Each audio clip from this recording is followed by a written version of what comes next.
Salut les stratoniens, j'espère que vous allez tous super bien. On est parti aujourd'hui pour une nouvelle vidéo. J'espère que le nouveau matos que j'ai va vous plaire, un nouveau micro, une nouvelle caméra. J'espère que ça sera beaucoup plus quali dans les jours et semaines à venir. En tout cas, moi je vais faire mon maximum pour améliorer la qualité de mes vidéos, mon élocution, plein de choses.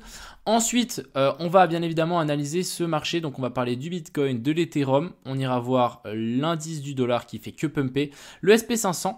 Et puis, on ira voir aussi une petite liste d'alts que j'ai donnée à mon père qui voulait investir dans les cryptos. Bref, ça fait longtemps qu'il investit, mais voilà, il a vendu 2-3 actions qui stagnaient. Et du coup, il a dit, bon, vas-y, file-moi des alts, je vais rentrer sur ces alts. Ensuite, on ira voir 2-3 petites choses sur Twitter, assez intéressant. On ira voir les liquidations sur Kingfisher, l'Open Interest, bref, pas grand-chose. Et puis aussi 2-3 petits trades que j'ai partagés ici et puis un petit peu de mindset, psychologie par rapport à ces différents trades. Enfin bref, sur ce, je vous souhaite un bon visionnage. N'hésitez pas à me dire si la qualité de son et de la caméra sont mieux. En tout cas, moi j'espère. Et puis, on est directement parti. Crypto, Crypto, Commençons directement ici sur Twitter. Donc on a Goku qui nous a fait un tweet assez intéressant. Il a dit: si l'histoire se répète, 95% des coins qui ont atteint leur ATH en 2021-2022 ne l'attendront plus jamais. Donc c'est en fonction des stats, 95 tokens, c'est vraiment énorme. Et du coup, voilà, on en a plein, ICP, Zcash, FIL, etc. Après, ça dépend quel top il prend, parce qu'ici, si on prend la TH de ICP, c'est la mèche du lancement, donc ça ne compte pas trop. Mais voilà, on peut très bien se dire que ça va être compliqué pour certaines alts de rejoindre leur ATH, et ça, il faut vraiment se le mettre dans leur tête, et que ça va être plutôt des nouveaux projets qui vont arriver, et qui vont, eux, pumper, faire un nouveau ICP, faire un nouveau, bref, des GRT, bref, il y en a plein, CRV, etc. Ensuite ici, CryptoPixel qui nous dit: on est en train d'accumuler sur ces tops. C'est exactement ma vidéo. C'est clairement ici, on est en train de former un énorme paquet de liquidation ici en haut. Ici, au sud, vraiment à chaque fois on les a pris. Donc là, on a été reprendre, et ici reprendre. C'est ici qu'on fait pour la première fois un nouveau plus bas, plus haut que celui-là. Donc, est-ce que ça va tenir ou est-ce qu'on va encore l'enfoncer? Mais c'est clair que là, les shorts vont être sortis à un moment ou à un autre, hein, ça c'est sûr et certain. Et ensuite, on ira voir sur Kingfisher. Mais voilà, lui, il nous indique qu'on a un paquet de liquidation qui est posté ici. Je suis assez d'accord avec lui, il y en a même un petit peu plus haut pour le coup. Et puis là, on peut revoir donc vraiment jusque vers la zone des 20 000. Vraiment, on a un paquet de liquidation. Sur Kingfisher, ici, on peut le voir, c'est assez clair. On a vraiment ce gros paquet ici. On en a juste ici un peu au-dessus à venir rechercher. Ensuite, si on dézoome un petit peu, on doit en avoir aussi un petit peu plus haut, jusque vers la zone des 21 400 qui se situe ici. Et là, voilà, c'est vraiment ce pic de liquidation qu'on a ici au nord. Mais je rappelle qu'on a toujours ce gros paquet au sud. Et au nord, là, on en a encore un petit peu. Mais bon, rien de bien foufou. C'est plus ce qu'il y a là qui nous intéresse. Hein. Vraiment, les liquidations les plus proches sont au nord. Donc, il y aurait de l'intérêt à venir chercher en fait ces liquidations jusque vers la zone des 20 000 environ. Et ensuite, on s'inversera et on inversera cette structure. En tout cas, on verra si le support tient long terme.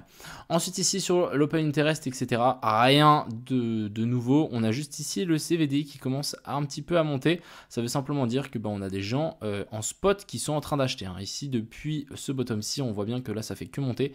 On a des gens en spot qui sont en train d'acheter. Sinon, les fundings sont plus ou moins neutres. Et du coup, là, depuis cette dernière baisse, on a eu une petite hausse, à mon avis, des longues. Donc, est-ce qu'on ferait pas un dernier petit rect avec une petite ABC pour ensuite repumper? On va regarder ça ensemble dans cette vidéo. Donc, déjà, on va parler quand même de mes derniers setups de hier. Donc, j'avais dit que j'allais prendre des petits trades pour essayer d'augmenter mon ratio aussi du copy trading et puis de faire quelque chose un petit peu plus propre. Donc, hier, mon petit trade avec 2R, donc avec ici, petite inversion structure, c'est passé à merveille. On a réussi à TP, ça j'étais plutôt content. Encore ensuite hier j'ai remis un autre parce qu'en fait on avait cette première inversion structure, on a eu deuxième inversion structure avec un swap, donc on a pris la liquidité ici en dessous, inversion structure, donc ici on avait mon entrée. Et finalement, on va regarder ça ici, on peut bien voir que mon entrée s'est faite ici et du coup j'ai directement déplacé mon stop loss à break-even. Donc on s'est fait stop loss à break-even ici, mais finalement mon trade était juste et on a finalement bien réussi à pumper. La zone de fair value gap qui était ici a bien tenu tout ce gribouillis, on va dire ça. On avait peut-être une trendline ici qui appuyait le coup vers le bas, mais on a fini par tout péter et finalement mon trade est passé.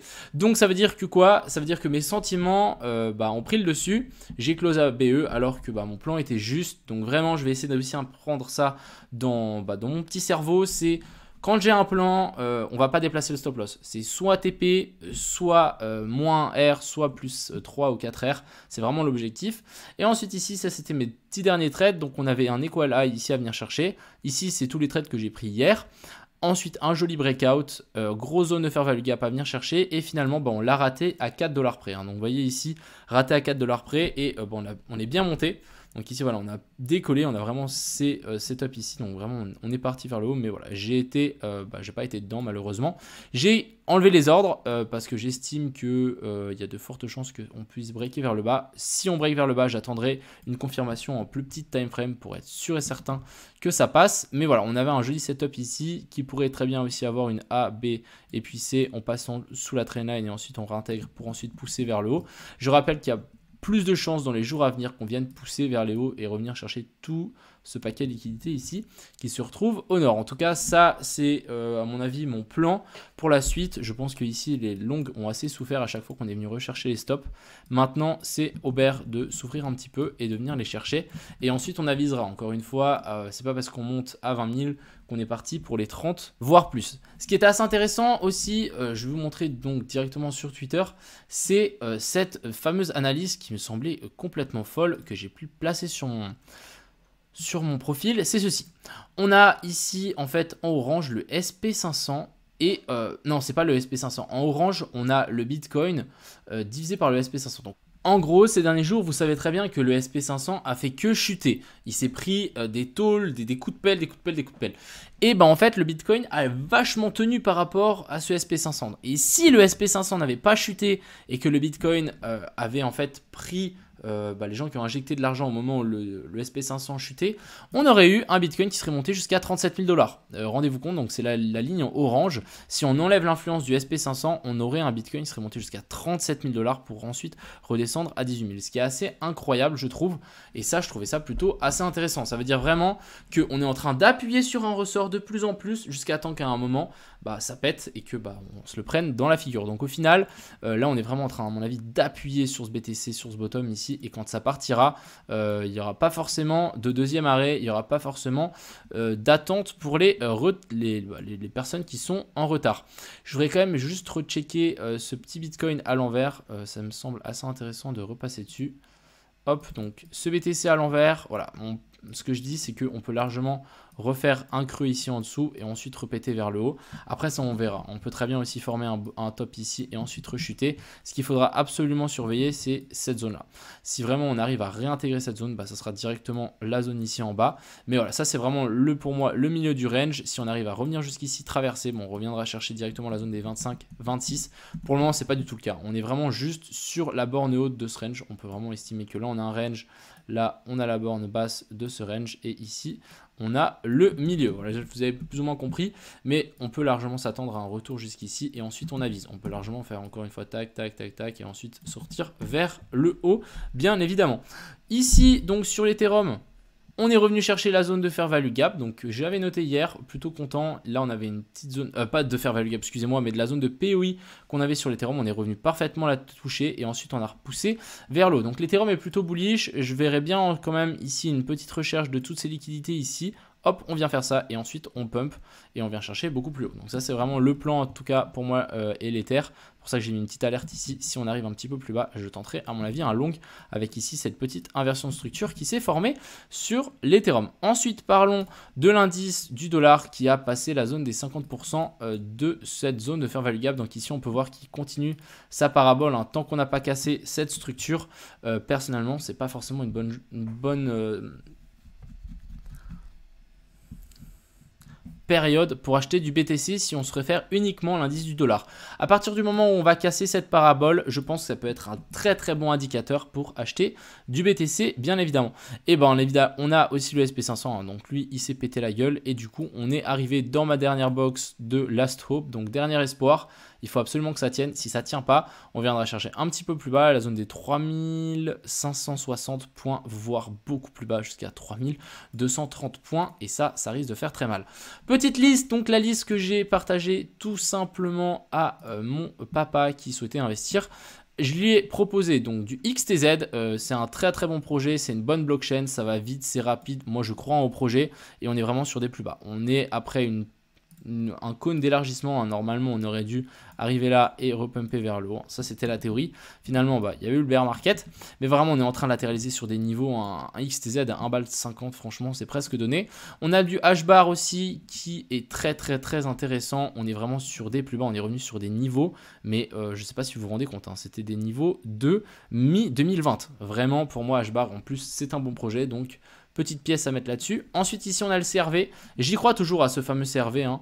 On est vraiment sur ces plus bas ici. Pareil, je me suis dit, on ne peut pas forcément descendre bien plus bas. Pourquoi pas mettre une bille. Et pour finir, on a notre cher ami Avax qui pour moi est super intéressant. On avait cette petite inversion de structure. On est toujours dans cette zone de POI et du coup moi je m'attends à un rebond. Même si on n'a pas forcément un rebond et qu'on vient péter ce plus bas, on n'ira pas chercher un petit peu plus bas. Et vous savez que Avax est violent. Hein. On est passé de 9$ à 150. Donc vraiment pour moi Avax, mettre une pièce dessus, c'est obligatoire. Voilà un petit peu les alts que j'ai proposés. Pas grand chose. Hein. Il avait acheté du XRP avant le pump. Donc moi je lui ai dit vends-en un petit peu, c'est sûr ça va rechuter, et achète plutôt ce genre d'alt, ça me semble plutôt intéressant. On va juste checker aussi le RSR qui est en train de corriger. Ouais, on va essayer de l'attendre un petit peu plus bas quand même. Ouais, on va quand même essayer de l'attendre un petit peu plus bas pour essayer de mettre une pièce dessus. Mais voilà un petit peu les scénarios pour ce BTC. Personnellement, je suis plutôt haussier. Pourquoi pas avoir encore une petite dernière descente ici pour ensuite repartir. J'aurais peut-être une inversion de structure ici en plus petite time frame pour essayer de prendre un long. Pour le moment, j'ai aucune position en cours, mais je prendrai plutôt un long qu'un short, surtout que on est toujours sur cette grosse zone de support et personnellement je me sens pas trop à l'aise à shorter un gros zone de support qui sont la zone des 18 500. Enfin bref, j'espère que cette vidéo vous a plu, je vous souhaite un agréable week-end, profitez bien et à plus.